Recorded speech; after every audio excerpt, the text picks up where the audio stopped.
Ralph Terry delivered. There's the drive at the deep left field. Look out now. That ball is going down. The Pirates win it 10-9 and win the World Series.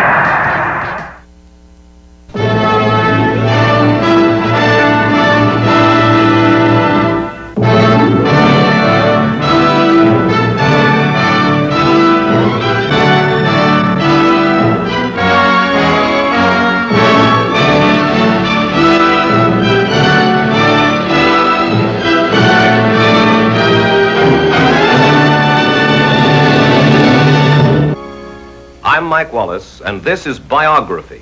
Our story? Lyle S. Peterson. Peterson will be pinch hitting for Bill Mazeroski. Even take a Dick Stewart. Lieutenant 185 counter, Jamestown, New York, who still makes his home in Jamestown, will be sent in to pinch hit.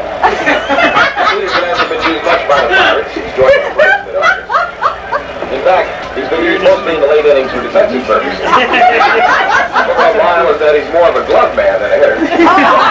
With no outs and no one on Murtaugh ends, the graduate of Jamestown High School in 1945 and Allegheny College in 1950. Up against Terry, Lyle was known as Fly-Side Flashback. Peterson swings a couple of bats over his head. Literal is quite an interesting fellow off the field.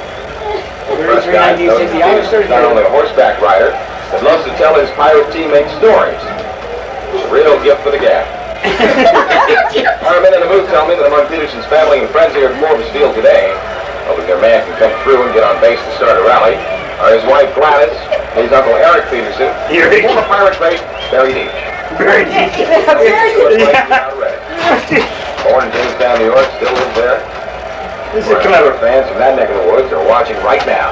There's the rubber. Goes into his windup. Now listen to this. Steps and deals. Swing and a miss, part-time second baseman. You know, if this one goes into extra innings, we would expect Lyle to take over in second for the Pirates. Terry looks into Blanchard for sign. The right-handed Peterson faces the right-hand off-range of Terry. Terry into his motion, rocks and deals. Peterson swings at the long drive deep to left. Listen to it. Going back. He's still back. It's going. It's going.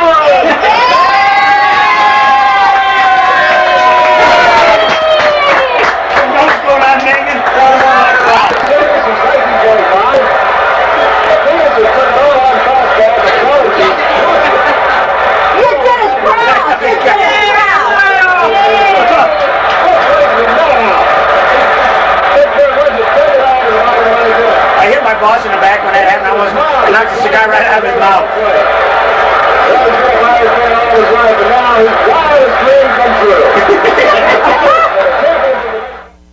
Even Hollywood couldn't have dreamed up a more thrilling finish, and it came with a dramatic impact that makes baseball unmatched in the world of sports. He's still back. It's going. It's going.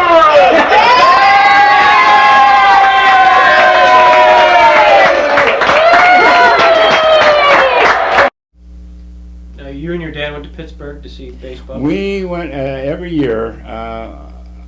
I somehow, because he brought home, when he go to Pittsburgh, he had to go to a ball game, and he'd bring home a scorecard. So I became a Pirate fan when I was probably, well, I would imagine probably 5 years old. And then I used to listen to games on the radio. And down the street was Ray Alm, who was a New York Giant fan, and we would kind of compare things. The Giants were playing with the Pirates and all that stuff, Mel Ott and all that, and so it was real interesting. Marvy Johnson was a Yankee fan, and Gordy, of course, was a Detroit Tiger, because in his reason for it, because we asked him when the last time, how did he ever get with Detroit? He liked tigers. I thought that was quite an animal, and that's how that started. So we all had different teams, and who was your hero in those days as a kid? Oh, well, the Wayner boys were still playing with him and all that stuff. And very frankly, I remember the first game that Mazeroski played. I was listening to it on the radio when they talked about bringing his kid up from I think he brought him up from the Pacific Coast League. And, the name you could never forget, Mazeroski. And he was 19 years old, and I do vividly remember. But Frankie Gustine before that, somehow, and I played second base in our little teams we had around there. And quite often, that was my favorite position. So they were probably my Frankie Gustine, and then Mazeroski came into the picture.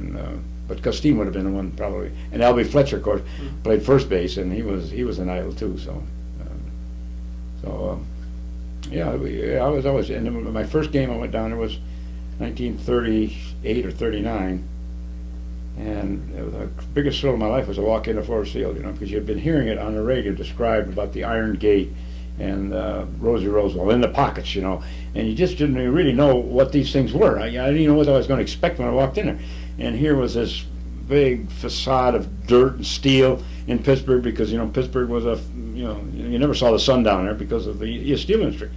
And you walk into this grass, you know, beautiful old ballpark, and you know, this it's beyond description. And so yeah, I went to. We'd go down on Sundays. Dad would come home from traveling, and we'd take off on Sunday.